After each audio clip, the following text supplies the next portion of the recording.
একজন সাহেব কোথাও যাচ্ছিলেন, তার ড্রাইভার কিছুদিন কে বলছে, সাহাব মসজিদ মে জামাত খড়ি হুই হ্যায়, ইজাজত দিজিয়ে मैं जरा নামাজ পড় কে আউঁ। মসজিদে তো নামাজ শুরু হয়ে গেছে, একটু অনুমতি দিন, আমি একটু মসজিদে গিয়ে নামাজ পড়ে আসি। সাহেব তো ছিল গানের ভক্ত, সঙ্গীত সঙ্গীত পিপাসু। সাহেব খুব বিরক্ত হলো, আমি যাব গান শুনতে, আরে বেচারা একটা নামাজের ফেকলা ঝুটিয়ে দিল। সে তখন তাচ্ছিল্য ভরে বলল, আরে যা যা, যারা জলদি সে আনা, যাবি ঠিক কিন্তু তাড়াতাড়ি আসবি। মসজিদের ভেতরে গিয়ে ড্রাইভার নামাজ পড়া শুরু করেছে। এখন নামাজ পড়তে গেলে নিজের ইচ্ছে মতো তো আর ইমামের পেছনে পড়া যায় না। ইমাম সাহেব যেমন পড়বেন, রুকুতে যত দেরি করবেন, সেজদায় যত দেরি করবেন, তেলাওয়াতে যত দেরি করবেন, আপনার প্লেন আর ট্রেন কখন ছাড়বে এটা তো ইমাম সাহেবের জানার কথা নয়। এদিকে নামাজ শেষ করে সবাই বেরোচ্ছে, কিন্তু ড্রাইভার বেরোয় না। সাহেব খুব বিরক্ত হলো, সবাই আসে, আমার ড্রাইভার আসে না কেন? সে তখন মসজিদের বাইরে দাঁড়িয়ে জানালার ফাঁক দিয়ে তাকিয়ে দেখছে মুয়াজ্জিন সেই ড্রাইভার হাতের করে কি যেন গুনতেছে। মনে মনে ভাবলো, বেটা নামাজও পড়ে, পাকা চোর। আমি যখন থাকি না, থাকতালে এই গাড়িতে প্যাসেঞ্জার ট্রেনে কত টাকা হয়েছে এখন তা হিসাব করে দেখতেছে। সাহেব বাইরে দাঁড়ায় বলছে, আরে নালায়েক, कौन सी ताकत तुझे रोकती है मस्जिद से बाहर आने को? কোন শক্তি তোমাকে বাধা দেয় মসজিদ থেকে বেরোয় আসো না কেন? ড্রাইভার খুব নির্লিপ্ত ভাবে, তিনি তো সুবহানাল্লাহ, আলহামদুলিল্লাহ, আল্লাহু আকবার তাসবিহ পড়তেছিলেন। সাহেবের কণ্ঠস্বর যখন তিনি শুনলেন যে বেরো না কেন, কে ঠেকায়, তিনি তখন ড্রাইভার তখন খুবই নির্ভীক ভাবে জবাব দিলেন, সাহাব जिस ताकत आपको मस्जिद में आने नहीं देता वही ताकत मुझे मस्जिद से बाहर नहीं जाने देता। যে শক্তি তোমাকে মসজিদে ঢুকতে দেয় না, সেই একই শক্তি আমাকে মসজিদ থেকে বেরোতে দেয় না। সুতরাং আজকের মাহফিলে যারা আসতে পেরেছেন, ওই শক্তি আমাদেরকে নির্বাচিত করেছেন কোরআনের মাহফিলে সেই সৌভাগ্যবান হওয়ার জন্য। এখানে তো লোক বার্মা থেকে এসেছে, হিন্দুস্তান থেকে এসেছে, সৌদি আরব থেকে এসেছে, কুয়েত থেকে এসেছেন, পার্শ্ববর্তী দেশগুলি থেকে এসেছে। আবার এমনও হয়েছে মাহফিলের আশেপাশে চানাচুর বিক্রি করা নিয়ে ব্যস্ত আছে। আশ্চর্য মালুম কেমনে বেচে তা দাঁড়ায় গভীর মনোযোগ সহকারে দেখছে। তাস খেলা, জুয়া খেলা, চায়ের আড্ডায় বসে আছে, তাফসীরের মাহফিলে আসার সৌভাগ্য হয়নি। সুতরাং এটা হচ্ছে একটি কিসমতের ব্যাপার। আমরা দোয়া করব যারা এই মাহফিলে আসতে পারেন নাই, আল্লাহ রাব্বুল আলামিন তাদের দিলকে কোরআনের প্রতি মাইল করে দিন। পার্লামেন্টে গোলামি হবে কার? কোর্ট কাছারিতে কার? অফিস আদালতে কার? স্কুলে কলেজে কার? খেতে খামারে কার? রান্নাঘরে, নিজের ঘরে, পরিবারে, সব জায়গায় আনুগত্য কার? কেবলমাত্র আল্লাহ সুবহানাহু ওয়া তাআলার হুকুম অনুযায়ী জীবন পালন করার নামই হচ্ছে ইবাদত। এই ইবাদত, নামাজ পড়ার নাম ইবাদত, নামাজ না পড়ার নামও ইবাদত। রোজা রাখার নাম ইবাদত, রোজা না রাখাও ইবাদত। এখন আপনারা বলতে পারেন, যেটা ঠিক আশ্চর্য কথা শুনাইলেন, নামাজ পড়া তো ইবাদত, নামাজ না পড়া আবার কোন দেশে ইবাদত? রোজা রাখা তো ইবাদত, রোজা না রাখা কোন দেশে ইবাদত?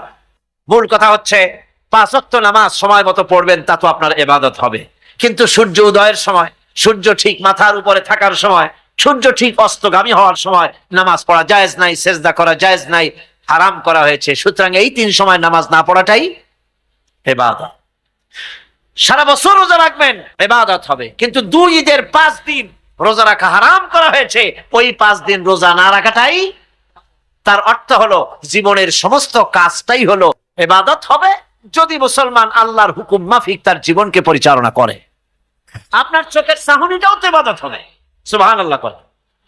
এই চোখ দিয়ে গুনাহ কামাই করা যাবে, আবার এই চোখ দিয়ে সওয়াব কামাই করা যাবে। যদি কোনো সন্তান তার মা বাপের দিকে ভক্তির নজরে, মহব্বতের নজরে যদি তাকায়, নবীজি বলেছেন একটা কবুল নফল হজের সওয়াব আমলনামায় লেখা যাবে। সাহাবীরা প্রশ্ন করেছেন, যদি কেউ 100 বার তাকায় তো কি হবে? নবীজি বলেছেন আল্লাহ রাব্বুল আলামিনের নিয়ামতের ভান্ডার, অফুরন্ত নিয়ামতের, সেখানে কোনো অভাব নাই। যদি কোনো বান্দা যদি তার মা বাপের দিকে দৈনিক 100 বার তাকায়, তো ওই বান্দার আমলনামায় 100 কবুল নফল হজের সওয়াব লেখা যাবে।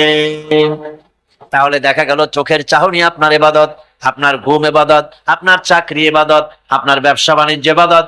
তার মানে হলো আল্লাহর গোলামি, আল্লাহর হুকুম অনুযায়ী কাজ করার নামই হচ্ছে ইবাদত। ইয়াকা নাবুদু ওয়া ইয়াকা নাস্তাইন। পড়েন সবাই, ইয়াকা নাবুদু ওয়া ইয়াকা নাস্তাইন।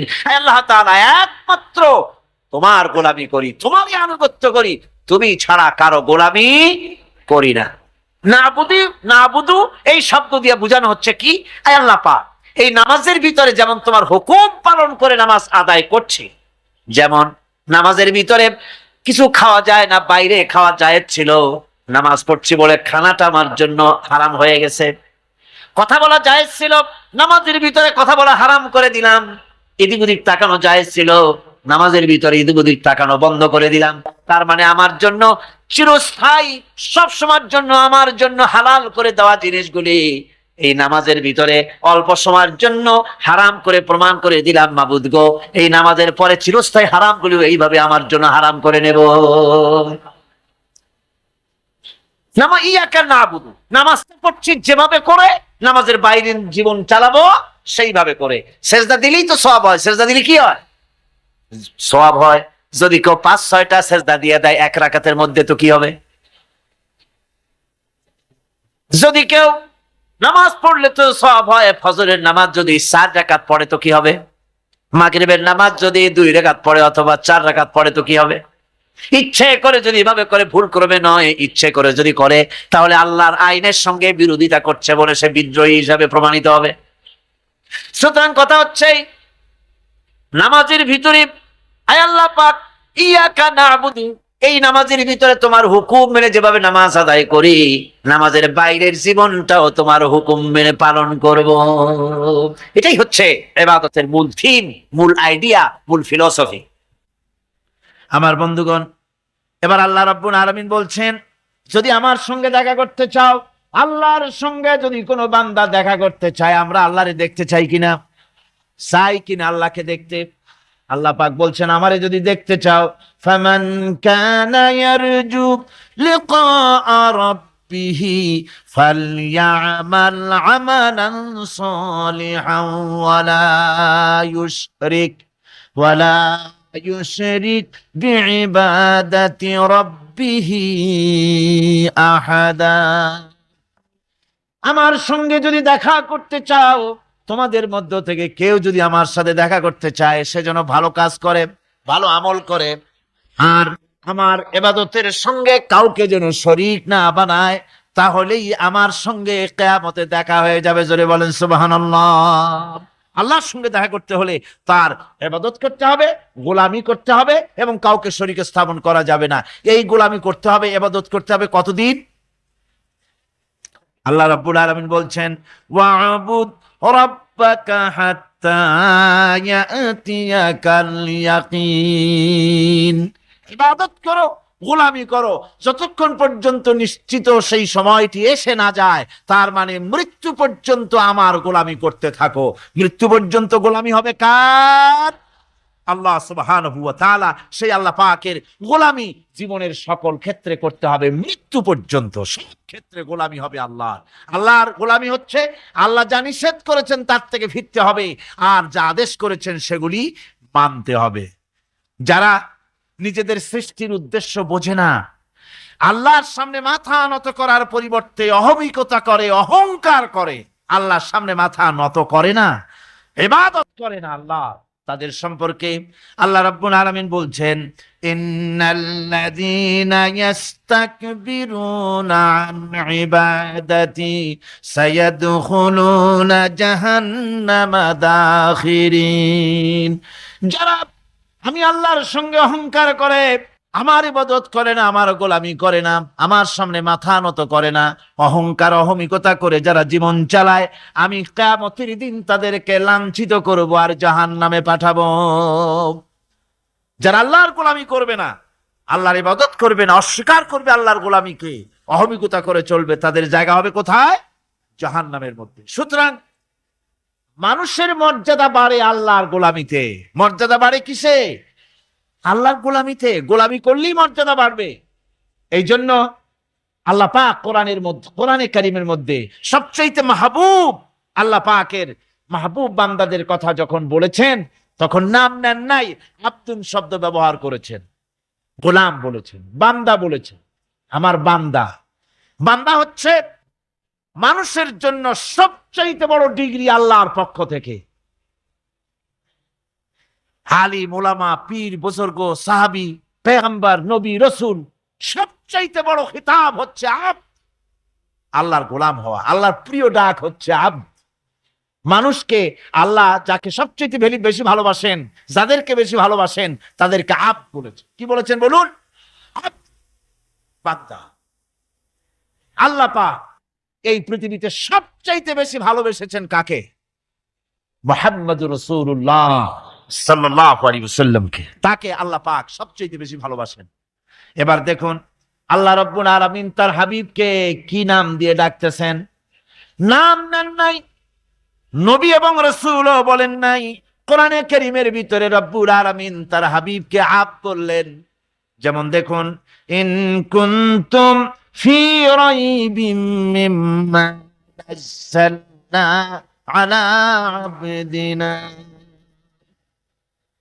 আমি যে কিতাব নাজিল করেছি আমার বান্দার উপরে, তোমাদের যদি সন্দেহ হয়, এই যে বান্দা আমার আব্দের উপরে নাজিল করেছি, এই আব্দকে মুহাম্মদ রাসূলুল্লাহ সাল্লাল্লাহু আলাইহি ওয়াসাল্লাম।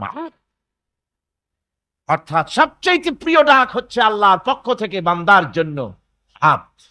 স্নেহপূর্ণ নাম, স্নেহপূর্ণ ডাক, মহব্বতপূর্ণ ডাক। অন্য আয়াতে আমরা দেখতে পাই, তাবারাকাল্লাযী নাযালাল ফুরকানা আলা আবদিহি লিয়াকুনা লিল আলামিনা নাযীরা। অতীব বরকতপূর্ণ সেই মহান সত্তা যিনি তার বান্দার উপরে ফুরকান নাজিল করেছেন। হুজুরের নাম নেন নাই, রাসূল বলেন নাই, বলেছেন আব্দ। কি বলেছেন? আব্দ, আমার বান্দা। এরপরে আল্লাহ রাব্বুল আলামিন অন্য আয়াতে বলেছেন, সুবহানাল্লাযী আসরা বিআবদিহি লাইলাম মিনাল মাসজিদিল হারামি ইলাল মাসজিদিল আকসা। সমস্ত দুর্বলতা, অক্ষমতা থেকে মুক্ত সেই মহান সত্তা যিনি তার বান্দাকে রাতের একটি অংশে ইসরা করিয়েছিলেন। এখানে আব বলে আল্লাহ পাক বুঝিয়েছেন কার কথা? কার কথা বুঝালেন? রাসূল করিম সাল্লাল্লাহু আলাইহি ওয়াসাল্লামের কথা, তার কথাই বুঝালেন। তিনি হচ্ছেন আব। সুতরাং আবদিয়ত, গোলামি, আল্লাহর গোলামি হলো জীবনের সবচাইতে বড় কথা। আল্লাহর গোলাম হওয়ার চাইতে বড় আর কিছু নাই পৃথিবীতে। আমরা হচ্ছে আল্লাহর গোলাম। জোরে বলেন আমরা কি? আমরা যে গোলাম, সে কথা বলতে মনে হয় কারো কারো একটু লজ্জা লাগে যে আমি চৌধুরী মানুষ বা অমুক একটা লোক, অমুক একজন সম্মানী লোক, গোলাম আমি, এটা বলা কি লজ্জার কথা। এরকম একটু মনে মনে কোনো অসুবিধা কারো হয় নাকি? জোরে কম তো আমরা কি গোলাম? সুবহানাল্লাহি বিহামদিহি, আল্লাহর গোলাম।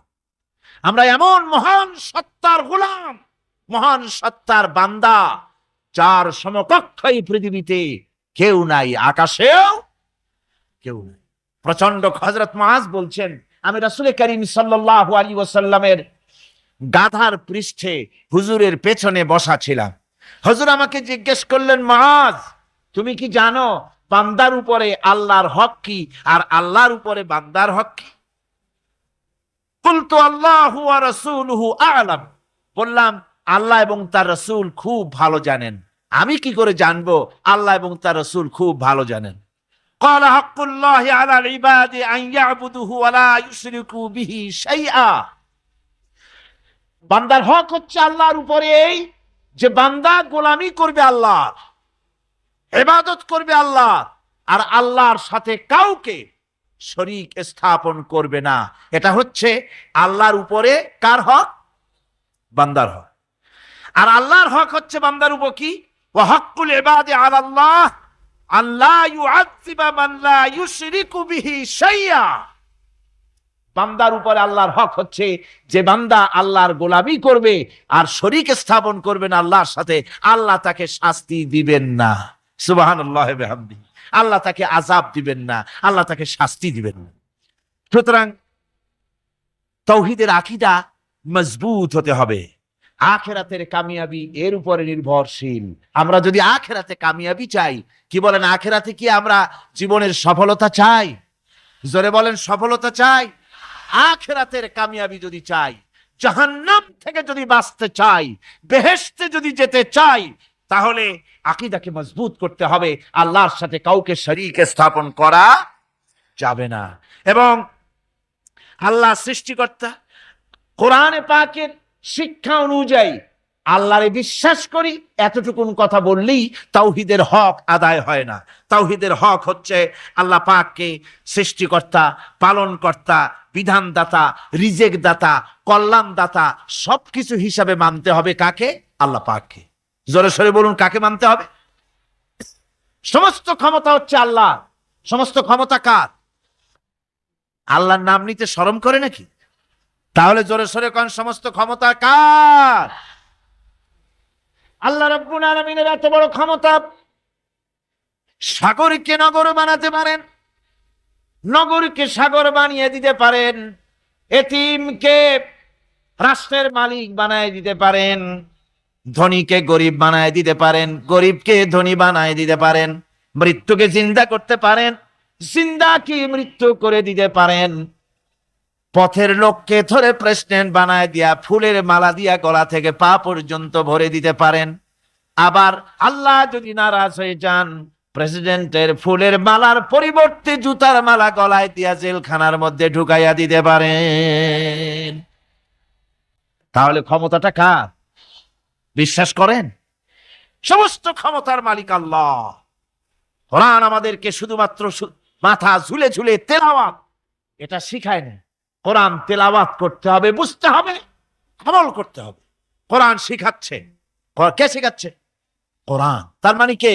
আল্লাহ। কে শিখাচ্ছেন? আল্লাহ সুবহানাহু ওয়া তাআলা শিখাচ্ছেন। বান্দা শোনো ভালো করে। ওয়াইয়ামসাসকাল্লাহু বিদুররিন ফালা কাশিফা লাহু ইল্লা হুয়া। আল্লাহ যদি তোমার কোনো ক্ষতি সাধন করতে চান, তাহলে সেই ক্ষতি থেকে তোমাকে কেউ রক্ষা করতে পারবে না। এটা হবে ঈমান। এটা কি? এই ঈমান যদি মনের মধ্যে আসে, আপনি বিরাট শক্তিশালী বিপ্লবী শক্তিতে পরিণত হয়ে যাবেন। আপনার যদি এই ঈমান থাকে যে দুনিয়ার কোন গুলির উপরে, কোন বুলেটের উপরে যদি আমার নাম লেখা থাকে, সারা পৃথিবী ওই গুলিবিদ্ধ হওয়া থেকে আমাকে বাঁচাইতে পারবে না। আর কোন গুলির উপরে, কোন বুলেটের উপরে যদি আমার নাম লেখা না থাকে, তাহলে গোটা বিশ্ব একযোগে প্রচেষ্টা করেও আমাকে গুলিবিদ্ধ করতে, এটার নাম কি? ঈমান।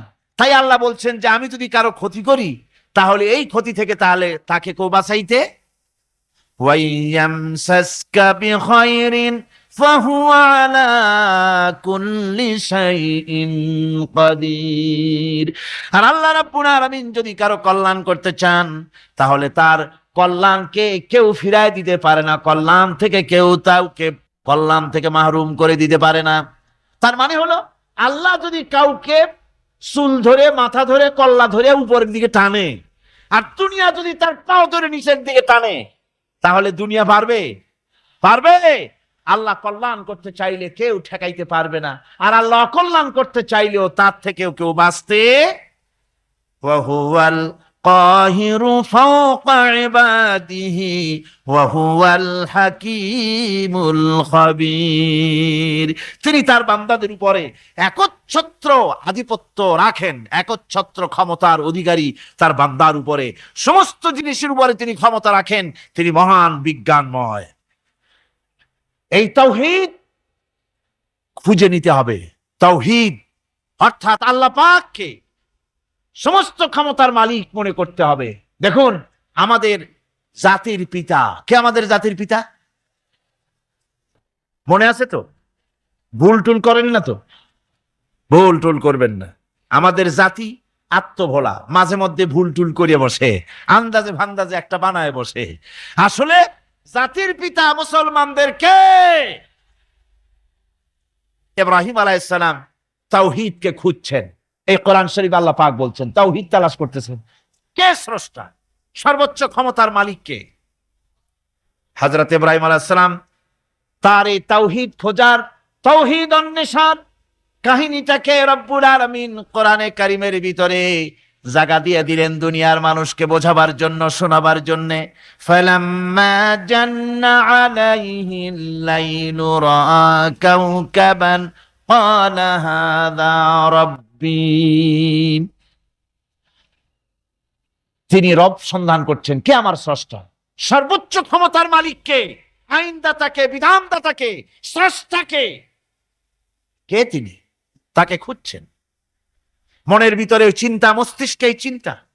হঠাৎ করে রাত এলো, পশ্চিম গগনে সুন্দর এক তারকা উদিত হলো, সান্ধ্য তারা। সন্ধ্যার সময় যে তারাটা ওঠে সেটা ছোট না বড়? বড়। সেটা সারা রাত থাকে না অল্প সময় থাকে? অল্প সময় থাকে।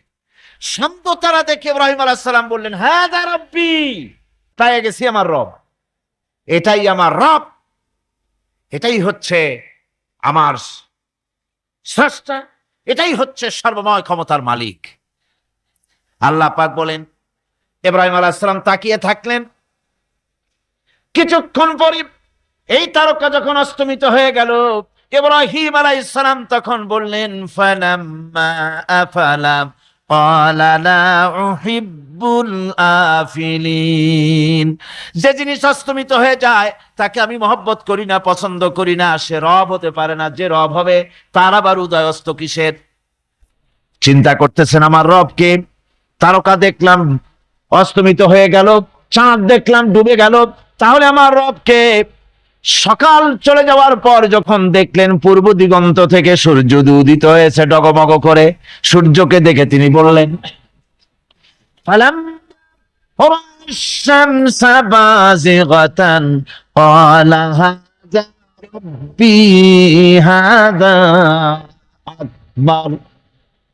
সূর্যকে দেখে বললেন, এটাই আমার রব, আর এটাই বড় রব। যেহেতু চাঁদের আলো ছিল স্নিগ্ধ, সূর্যের আলো অত্যন্ত প্রখর, চাঁদের দিকে তাকানো যেত, সূর্যের দিকে তাকানো যায় না। এটাই আমার রব এবং বড় রব। হযরত ইব্রাহিম আলাইহিস সালামের এই ভুলও ভেঙে গেল। সন্ধ্যার আগমনে সূর্য যখন অস্তমিত হয়ে গেল, ইব্রাহিম আলাইহিস সালাম তখন ঘোষণা করলেন, ফালাম্মা আফালাত ক্বালা ইয়া কওমি ইন্নী বারিউম মিম্মা তুশরিকুন। সূর্য অস্তমিত হয়ে গেলে পরে তিনি বললেন, ইয়া কওমে, ও আমার জাতি, তোমরা যে জিনিস দিয়ে শিরক করো আল্লাহ রাব্বুল আলামিনের সাথে, আমি তার থেকে সম্পূর্ণ মুক্ত। আমি তোমাদের অন্তর্ভুক্ত, মুশরিক নই। আমার রবকে আমি চিনে ফেলেছি। সুবহানাল্লাহ, আমার রবকে আমি চিনেছি। ইব্রাহিম আলাইহিস সালাম ঘোষণা করলেন, ইন্নী ওয়াজ্জাহতু ওয়াজহিয়া লিল্লাযী ফাতারাস সামাওয়াতি ওয়াল আরদা হানিফা। জানেন আপনারা এটা?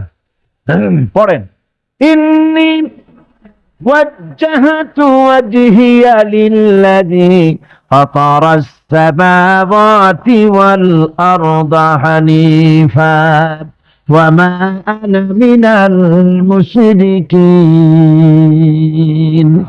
নিশ্চয়ই আমার এই মুখমণ্ডলকে ফিরাই দিলাম, দুনিয়ার সব দিক থেকে মুখ ফিরাইয়া আমার এই মুখ ফিরালাম সেদিকে, সেই স্রষ্টার দিকে যিনি আকাশ, জমিন, চন্দ্র, সূর্য, গ্রহ, নক্ষত্র, সৌররাজি, মানব মণ্ডলী সবকিছুকে যিনি সৃষ্টি করেছেন, আমি তার দিকে আমার মুখকে ফিরিয়ে দিলাম।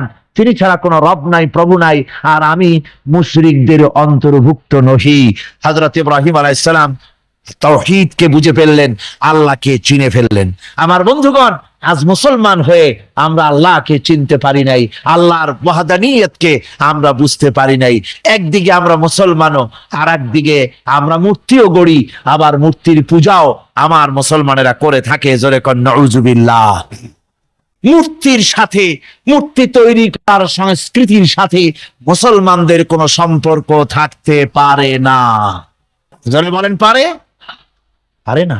বিশ্ববিদ্যালয়ের অঙ্গনে, রাস্তার মোড়ে মোড়ে চেতনার নাম করে মূর্তি যারা বানাচ্ছেন গায়ের জোরে, আল্লাহর কসম, আল্লাহর দরবারে উঠতে হবে একদিন, সেদিন মজা টের পাবে। কারে বলে চেতনা? মূল চেতনা তো সেদিন জাগ্রত হবে। আজকে তো আসল চেতনা আসে নাই, চেতনা হবে সেই দিন। চেতনা কারে কয়? চেতনা কত প্রকার এবং উহা কি কি উদাহরণ সহরে বুঝাইয়া দেওয়া হবে। আমার ভাইরা, মাথা জায়গায় যেয়ে দেখবেন কি, শুধু মাথাই দেখবেন, আপনারও একটা মাথা, দেখবেনও মাথা। আল্লাহ পাক তো গোটা ময়দান ভরে দিয়েছেন, আলহামদুলিল্লাহ। আমি প্রথম দিন বলেছিলাম, কোরআনের মাহফিলের চাইতে শ্রেষ্ঠ মাহফিল আল্লাহর আকাশের নিচে জমিনের উপরে আর নাই। হাদিস শরীফের ভিতরে এসেছে, এই মাহফিলে যখন আপনি আসতেছিলেন, হাজার হাজার ফেরেশতা আপনার পেছনে পেছনে এসেছে, আপনার আমলনামায় নেকি লিখেছে। রাসূলুল্লাহ বলছেন, বান্দারা যখন কোরআন শোনার জন্য, আল্লাহর জিকিরের জন্য, কোরআনের জন্য যখন বসে যায়, আল্লাহর রহমতের ফেরেশতারা মাহফিলের চতুর্দিকে তারা ঘিরে দাঁড়িয়ে যায় আকাশ পর্যন্ত। এই মাহফিল ঘেরাও হয়ে আছে ফেরেশতা দিয়া। কি দিয়া? কার কথা? আল্লাহ রাসূলের কথা। ফেরেশতা দিয়ে গোটা মাহফিল ঘেরাও হয়ে আছে, আকাশ পর্যন্ত তারা দাঁড়িয়ে আছে। ফেরেশতারা বলতে থাকে, রব্বুল আলামিন, তোমার বান্দারা যতক্ষণ রাস্তায় ছিল ততক্ষণ নেকি লেগেছি, এখন মাহফিলে বসে গেছে, এখন কি করি? আল্লাহ পাক বলেন, আমার ফেরেশতারা, আমার বান্দারা যতক্ষণ মাহফিলে বসে থাকবে, ওদের প্রত্যেক শ্বাস এবং প্রশ্বাসের বিনিময় 10-10 করে নেকি লিখতে থাকো। প্রত্যেকটি শ্বাস প্রশ্বাসের বিনিময় নেকি লেখা হচ্ছে। সুবহানাল্লাহ। আপনারা পাড়ায় জান্নাতে বসে আছেন, মাজালিসুল ইলম হিয়া রাওদাতুম মিন রিয়াদিল জান্নাহ, এটা জান্নাতের টুকরায় আপনারা বসে আছেন। জোরে কোন সুবহানাল্লাহ। শান্তি হয়ে গেছে পৃথিবীর মানুষের কাছে। সোনার হরিণ, সোনার হরিণ আছে নাকি? নাই। সোনার হরিণ যেমন ঘোড়ার ডিম, ঘোড়ার ডিম বোঝেন তো, নামে আছে কাছে নাই, সোনার হরিণ ওই রকম শান্তি আজকে পৃথিবীর মানুষের কাছে সোনার হরিণ। আমার বন্ধুগণ, সুতরাং আজকে 3টে কথায় পৃথিবীর শান্তি ফিরে আসতে পারে। কয়টা কথা? মাত্র 3টি কথায় এই উত্তপ্ত পৃথিবী, অশান্ত পৃথিবী, পৃথিবীর এই অশান্তিময় প্রজ্বলিত পৃথিবী, মানুষেরা যেখানে জ্বলছে আর জ্বলছে, সেই পৃথিবীতে শান্তি আসতে পারে মাত্র 3টি কথায়। আল্লাহ নাবুদা ইল্লাল্লাহ, আল্লাহ ছাড়া কারো গোলামি করব না, আর আল্লাহর সাথে কাউকে শরীক স্থাপন করব না, আল্লাহ ছাড়া কারো প্রভুত্ব মানব না। 3টা কথায় পৃথিবীতে আবার শান্তি ফিরে আসতে পারে। সুতরাং আমি তাওহীদের কথা আপনাদের বলতেছিলাম। কিসের কথা বলতেছি? তাওহীদ। তাওহীদ প্রতিষ্ঠিত হলে কেউ কারো উপরে প্রভুত্ব করতে পারবে না। হে নবী, আপনি বলে দেন, আল্লাহ এক এবং একক, তিনি নিরঙ্কুশ, তার কোন সন্তানই কাউকে জন্ম দেন নাই, তাকেও কেউ জন্ম দেয়নি, আকাশ এবং জমিনে তার সমকক্ষ কেউ নাই। তিনি কারো মুখাপেক্ষী নন, তিনি কাউকে জন্ম দেন নাই, তাকেও কেউ জন্ম দেয়নি, আকাশ আর জমিনে তার সমকক্ষ কেউ নেই। সুতরাং ওই আল্লাহ সুবহানাহু ওয়া তাআলা, তাকে মানতে হবে, তার কথাই শুনতে হবে, তার গোলামি করতে হবে, তাহলেই শান্তি আসবে, আল্লাহর মেহেরবানি আসবে জীবনের সকল ক্ষেত্রে। আল্লাহ মাত্র এক, তার ক্ষমতা গুণাবলীতে কোনো অংশীদার নাই। আল্লাহ কয়জন? আল্লাহ কয়জন? এক আল্লাহ, অদ্বিতীয়, তার কোনো শরীক নাই, তার কোনো অংশীদার নাই। কোরআনে কারীম আল্লাহ রাব্বুল আলামিন বলছেন, وجعلوا لله شركاء الجن وخلقهم وخرقوا لهم بنين وبنات بغير علم। একই কথা জানা সত্ত্বেও আল্লাহর সাথে শরীক বানায়ো না, আল্লাহর সাথে কাউকে অংশীদার বানায়ো না। তার কোনো ছেলে নাই, মেয়ে নাই, অথচ তিনি সবাইকে সৃষ্টি করেছেন। সুবহানাহু ওয়া তাআলা আম্মা ইয়াসিফুন।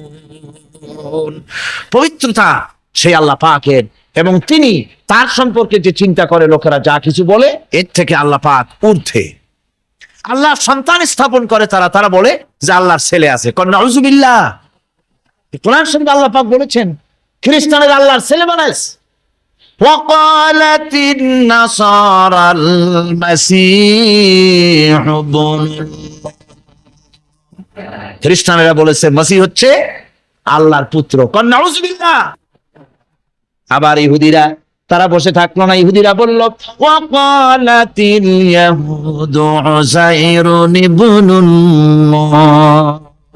ইহুদিরা বলল উযায়র হচ্ছে আল্লাহর পুত্র। নাউযুবিল্লাহ। আবার আরেক শ্রেণীর লোক হলো, তারা বলল পৃথিবীতে যত মেয়ে আছে সমস্ত মেয়েগুলি হলো ফেরেশতাগুলি, সব মেয়ে, আর মেয়েগুলি সব আল্লাহর। নাউযুবিল্লাহি মিন যালিক। আল্লাহ রাব্বুল আলামিন প্রতিবাদ করলেন আলাকুমুয যাকারু ওয়া লাহুল উনসা তিলকা ইযান কিসমাতুন দিযা। কে তোমরা সমস্ত পুত্র সন্তানগুলি নিজের জন্য নিয়ে নিলে, আর কন্যা সন্তানগুলি দিলে আমাকে, কেমন করে ভাগ করলে এটা? আল্লাহ পাকের কোনো সন্তান নাই, আল্লাহ রাব্বুল আলামিনের কোনো সন্তান নাই, স্ত্রী নাই, পুত্র নাই, কেউ নাই। আল্লাহ পাক বলেন বাদিউস সামাওয়াতি ওয়াল আরদ। আসমান এবং জমিনের উদ্ভাবক হচ্ছেন তিনি। আন্না ইয়াকুনু লাহু ওয়ালাদুন ওয়া লাম তাকুন লাহু সাহিবা। তিনি তো, তার সন্তান হবে কি করে? তার তো জীবন সঙ্গিনী নাই, তার তো স্ত্রী নাই। আল্লাহ বলছেন আমার তো স্ত্রী নাই, অথচ তোমরা আমার সন্তান বানাচ্ছ। অথচ আমি সবকিছুকেই সৃষ্টি করেছি। সবকিছুর স্রষ্টা কে? ওয়াল আসরি ইন্নাল ইনসানা লাফি খুসর। আল্লাহ পাক কসম করে বলছেন মানব মণ্ডলীর, গোটা বিশ্বের সমগ্র মানব গোষ্ঠীর জীবন ব্যর্থ, বিফল। কিন্তু চারটি কাজ করলে জীবন হবে সফল। ওই ক্ষতি থেকে যদি বাঁচতে চাই, কাজ করতে হবে কয়টা? চারটে। মুসলমান ব্যক্তির ঈমান, আকীদা তথা ইসলামের বুনিয়াদী বিশ্বাসগুলো কোরআন, হাদিস তথা আহলে সুন্নাতুল জামাতের আকীদা অনুযায়ী মজবুত করে নিতে হবে। পরিষ্কার ধারণা করে নিতে হবে তাওহীদ সম্পর্কে, আল্লাহ পাকের তাওহীদ সম্পর্কে, একাত্মবাদ সম্পর্কে আকীদাকে মজবুত করতে হবে। এটা ঈমানের সর্বশ্রেষ্ঠ অঙ্গ।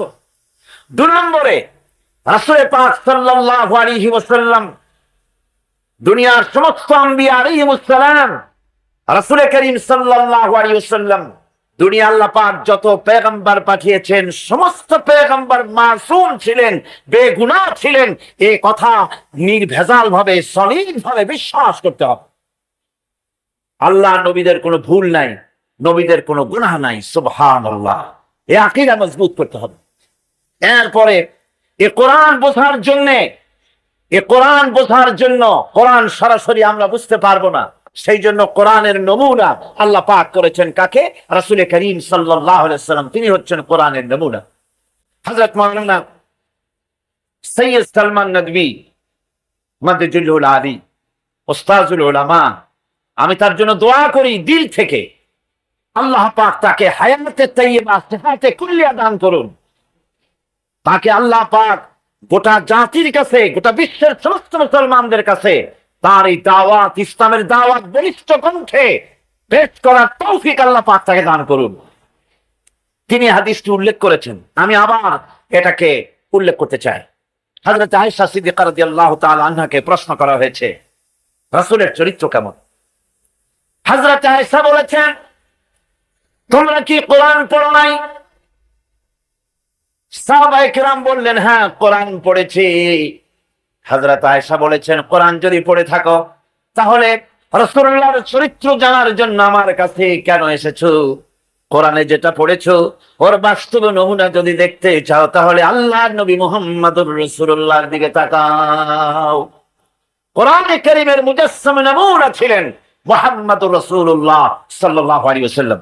সুতরাং কোরআন বোঝার জন্য কোরআনের মূল ব্যাখ্যা, এক তাফসীর বহুত বেরিয়েছে পৃথিবীতে, কিন্তু মূল ব্যাখ্যাটা, মূল ইন্টারপ্রেটার, মূল তরজমান, মূল ভাষ্যকার, মূল মুফাসসির যিনি, তিনি হচ্ছেন বিশ্বনবী সরওয়ারে কায়নাত, আশরাফুল আম্বিয়া, সাইয়্যিদুল মুরসালিন, রাহমাতুল লিল আলামিন, জনাবে মুহাম্মদ রাসূলুল্লাহ সাল্লাল্লাহু আলাইহি ওয়াসাল্লাম।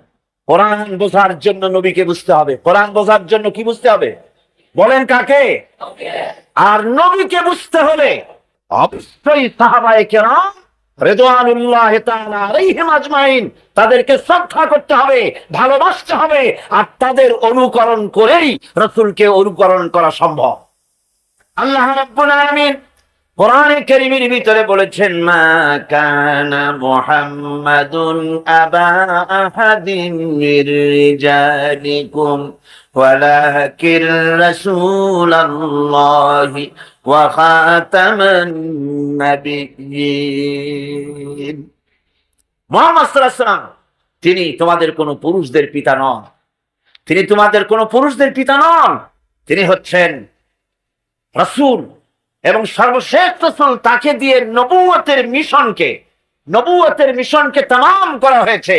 রাসূলের পরে আর কোন নবী এই পৃথিবীতে আসবে না। নবীজি বলেছেন, একটা সুন্দর বিল্ডিং যদি কেউ তৈরি করে, ওই বিল্ডিংটার কোনায় যদি একটা ইট না থাকে, তাহলে যারা দেখতে আসবে দর্শকেরা বলবে এত সুন্দর বিল্ডিংটা, কিন্তু একখানা ইট খালি আছে। এটা তাদের চোখে ধরা পড়বে এবং তারা আশ্চর্য হয়ে বলবে একখানা ইট খালি আছে এখানে। নবীজি বলেছেন, নবুয়তের ইমারতের ভিতরে একখানা ইট খালি ছিল। আল্লাহ রাব্বুল আলামিন আমাকে দিয়ে নবুয়তের মিশনকে পরিপূর্ণ করে দিয়েছেন। আমার পরে আর কোন নবী আসবে না। আমি শেষ নবী। আমার পরে কোন নবী আসবে না, রাসূল আসবে না। আমার পরে কোন উম্মত আসবে না। আমি শেষ নবী আর আমার উম্মত হচ্ছে শেষ উম্মত। এরপরে আর কোন নবীও আসবে না, কোন রাসূলও আসবে না। অবশ্য আলহামদুলিল্লাহ, যে বিষয় আমি আজকে আলোচনা করতে চাই সেই বিষয়ের উপরে আমার ভাইজান আল্লামা হযরত মাওলানা সৈয়দ কামাল উদ্দিন জাফরি মাদাজুল আলী, তিনি খুব সুন্দর করে জামে মানে বক্তব্য আপনাদের সামনে রেখেছেন। ঈমানের কোনো দাম নাই যদি আমলে সালেহ না থাকে। ঈমান হচ্ছে এক, এটা মূল্যহীন হয়ে পড়ে যদি আমলে সালেহ না থাকে।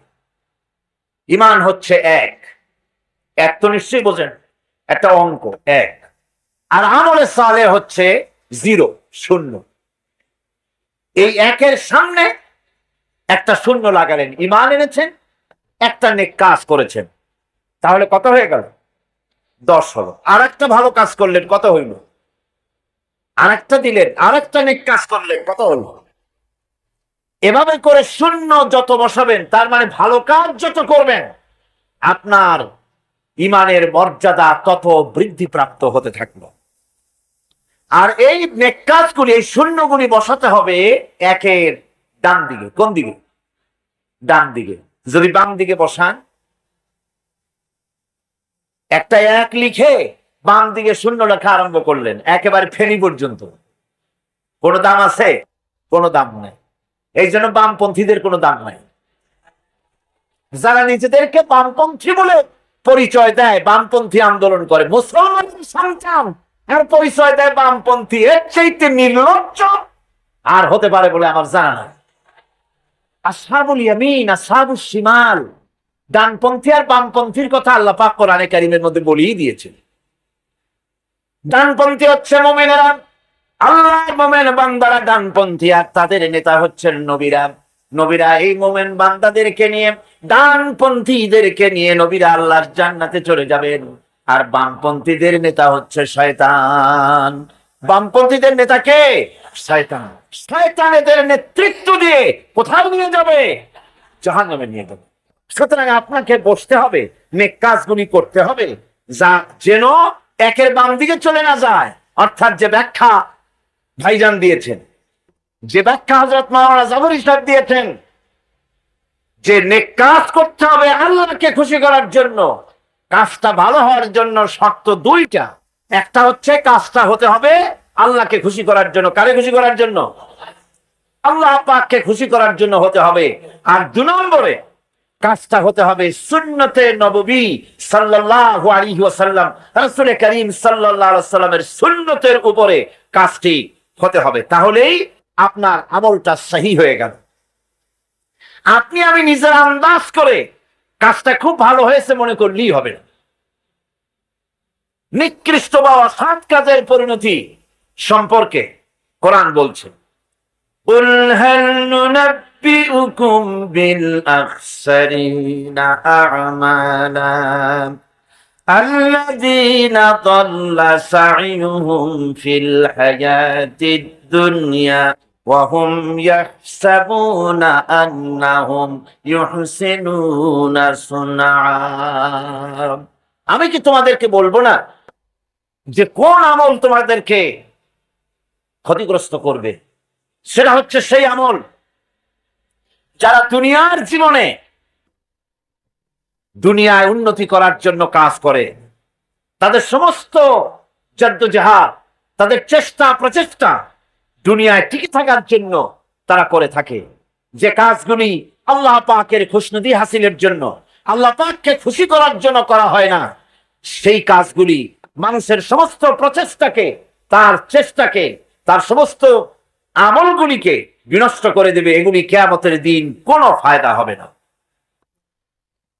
আল্লাহ রাব্বুল আলামিন কোরআনে কারীমের মধ্যে বলছেন, উলাইকাল্লাযীনা কাফারু বিআয়াতি রাব্বিহিম ওয়া লিকাইহি ফাহাবিতাত আ'মালুহুম ফালা নুকিমু লাহুম ইয়াওমাল কিয়ামাতি ওয়াজনা। যারা নাকি আমার মহাসত্যকে অস্বীকার করেছে, আমার আয়াতকে অস্বীকার করেছে এবং আমার সঙ্গে দেখা করতে হবে এই বিষয় যারা অস্বীকার করেছে, তাদের কোন জিনিস, তাদের আমলের প্রতি আমি কিয়ামতের দিন কোনো ভ্রুক্ষেপ করব না। এগুলির কোনো মূল্য আমার কাছে হবে না। নেক কাজ করলে পরে সেই নেক কাজের জাযা আল্লাহ রাব্বুল আলামিন দিবেন, যদি তার পেছনে উদ্দেশ্য থাকে আল্লাহকে খুশি করা। এই শীতকাল যখন আসে তো মানুষের অন্ধদের চোখ ভালো করার জন্য বিভিন্ন জায়গায় অন্ধ শিবির করা হয়।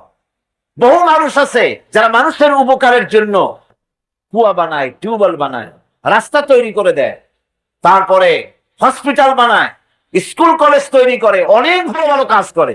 এই ভালো কাজগুলির পেছনে যদি আল্লাহকে খুশি করার উদ্দেশ্য না থাকে তাহলে এগুলির কোনো মূল্যায়ন হবে না। এগুলির পাওনা যেটা, সেটা আল্লাহ পাক এই পৃথিবীতে তাদেরকে দিয়ে দিবেন। দুনিয়ায় তার যা পাওনা সব এখানেই দিয়ে দিবেন। আল্লাহ রাব্বুল আলামিন বলেন, وَلَقَدْ عَلِمْتُمُ الَّذِينَ اعْتَدَوْا مِنْكُمْ فِي السَّبْتِ فَقُلْنَا لَهُمْ كُونُوا قِرَدَةً خَاسِئِينَ। ইহুদীদেরকে লক্ষ্য করে আল্লাহ পাক বলছেন, নিজেদের জাতির সেই সব লোকদের ঘটনা নিশ্চয়ই তোমাদের মনে আছে যারা নাকি শনিবার দিনের বিধানকে অমান্য করেছিল, মাছ খেয়েছিল। এই মৎস্য নিষিদ্ধ মৎস্য ভক্ষণ করার কারণে কতগুলো বান্দর হইল? 70,000। এই 70,000 লোকই কিন্তু মাছ খায় নাই। 3টা ভাগ হয়ে গিয়েছিল। কয়টা ভাগ হয়েছে? 3টি ভাগ হয়েছে বনি ইসরায়েলের মধ্যে। এক ভাগে মৎস্য খেলো, খুব বুদ্ধি করে খেলো তারা। মানুষ তো বুদ্ধি দারুণ। তারা চিন্তা করলো শনিবারে মাছ যখন খাওয়া নিষেধ, তো শনিবারের দিন মাছ যখন আসবে কেনারায় একটা বেড়া দিয়ে রাখবে, এমন করে শনিবারে এসে ঢুকবে, বাইরে যেতে পারবে না। রবিবার দিন ওইটারে ধরিয়ে ধরিয়ে মজা করে খাবো। নিষিদ্ধ মৎস্য ভক্ষণ করলো, এই হলো এক শ্রেণী। 2 নম্বরে মাছ খায়ও নাই, নিষেধও করে নাই কাউকে। 3 নম্বরে মাছ খায় নাই, বরং আল্লাহর এই নিষিদ্ধ ব্যাপারটি জানাই দিয়েছে, খবরদার আল্লাহ নিষেধ করেছেন মৎস্য খেও না। তাহলে কয়টা ভাগ হলো? 3টি ভাগ। রব্বুল আলামিন ইহুদিদের মধ্য থেকে যারা নিষিদ্ধ মৎস্য, নিষিদ্ধ দিনে মৎস্য যারা ভক্ষণ করলো তাদেরকে, আর যারা মাছ খায় নাই, নিষিদ্ধ করে নাই, এই 2 শ্রেণীকে একত্রিত করে সবগুলারে গোষ্ঠী শুদ্ধা রাতারাতি বানর বানাইয়া দিলেন। তার অর্থ কি? এর দ্বারা বোঝা গেল হক কথা বলতে হবে। অন্যায় চুপ করে যদি সহ্য করেন, অন্যায় যে করে আর অন্যায় যে সহে, দুজনই কি? দুজনে সমান পাপী। আপনাকে নিষেধ করতে হবে, অন্যায়ের বিরুদ্ধে আপনাকে কথা বলতে হবে।